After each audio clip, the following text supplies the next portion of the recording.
That all that pressure was going to be why Sean Strickland would have trouble, because Adesanya is such a great counter striker, but he gave him no opportunities. And look, man, I don't care what you feel about Sean Strickland. This guy is not supposed to be. This guy has nothing. He's from nothing. He came from nothing. He was showing horrible things as a kid. He knows nothing, and he's very aware of that. But now he's a different person. He's going to be loud. He's going to be obnoxious. But he recognizes everything, man. And all those lessons he learned as a kid propelled him into this. And you feel happy for him. So this is the 9th time in 2023 that we have heard and new, right? Either interim or undisputed new champions. It's absolutely remarkable. It's a great testament to the sport.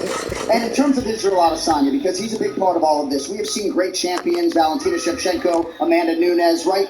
Sometimes it's hard to have the target on your back. Yeah. Even though tonight he was beginning this second run as champion, it's his 11th straight title fight. Every time I open a pay-per-view, I'm saying, this guy carries the torch. And eventually, I just think it was a lot maybe caught up with him. I think he needs some time. Adesanya needs time. Look, man, it's hard to run at the top that long. I remember fighting for the belt 3 times in a year. And I after the October fight, I said, I'll see you guys next summer. Because you just need time. And it's not necessarily the fights. Even though you're fighting the most dangerous in the world, it's a training camp. You know, he needs some time. This guy has been the main event all the times in a short span. The coaching catches up as well. So when you've got a guy like Israel Adesanya who's been at the top for so long, how many breakdowns are out there? Tremendous breakdowns. Every time. Of all that he does well in striking. You've got coaches, you've got analysts. You can look up 30 videos on how to beat Israel Adesanya. There's not that many videos on how to beat Sean Strickland. So when you get to the top, all the eyes are on you, what you do well, what you do poorly, and exactly how a lot of very smart people think that you can beat that style. All right, as we spin this forward, as I wonder aloud what Alex Pereira is thinking in Danbury, Connecticut, Dricus du Plessis is in South Africa. He is the #1 contender. Khamzat Chimaev fights Paulo Costa next month. Daniel, I'll start with you. Your expectations as to what will be the first title defense for the new champ, Sean Strickland. It's like a brand new world, right? A whole new world. Like the Little Mermaid, a whole new world. I mean, Sean Strickland now opens up the possibility of so many fresh matchups. Cannonier just weighed in also and has a victory over Sean Strickland. But I gotta imagine that Dricus du Plessis will be the next guy, especially after being the one that was supposed to be here tonight. I tell you, he's kicking himself in South Africa right now.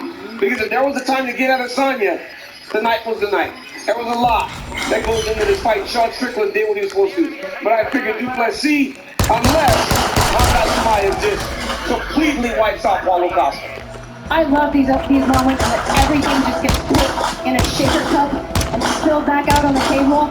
And now we've got 30 new fights to make. I love these opportunities. I like the Dricus fight a lot. That one makes a lot of sense. But we got to see what happens between Costa and Chimaev, because if Chimaev goes out there and dusts Paulo Costa, we know that these fans are dying to see that guy back inside the octagon. It's just such a difference, too, because the last time Izzy lost, all we could speak about was he should be next again. Right. I don't think that this time. No. I think he needs to actually, I don't think he should fight for the belt next. I don't think he should get an automatic rematch. I think the division needs to move on a little bit.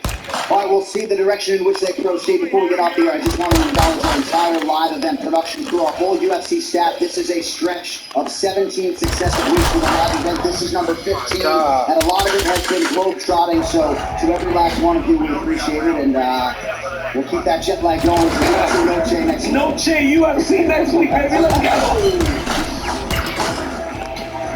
All right, with that, UFC 293 is in the books with finality. The executive producers of the Ultimate Fighting Championship, UFC President Dana White, Ari Emanuel, and Patrick Weitzel. Our Executive VP of Operations and Production is Greg Borsari. SVP, Coordinating Producer of Live Production, Zach Candido. Tonight's show has been produced by Michael Lappy LaPlante and directed by the venerable A.G. Anthony Giordano. Feels like Justin Taffa knocked out Austin Lane several days ago. Manel Kape proving to the world and the rest of this flyweight division the extent to which he is a problem. Look forward to I was playing a game. behind him and Kai Kara France. That's it. Call of Duty. Main event. Tai Call of Duty. Tuivasa as usual, but Alexander Volkov was at his doing? best, and he was able to get it done with an Ezekiel show in the co-main event. And of course, that set the stage for our middleweight championship main event. A huge connection by Sean Strickland in round one, and he rode that to the undisputed UFC middleweight title. With that, for Vorosenko, Daniel Cormier, Megan O'Leary, and the rest of our crew, John Anatane so long from Sydney. Post show is coming up in a matter.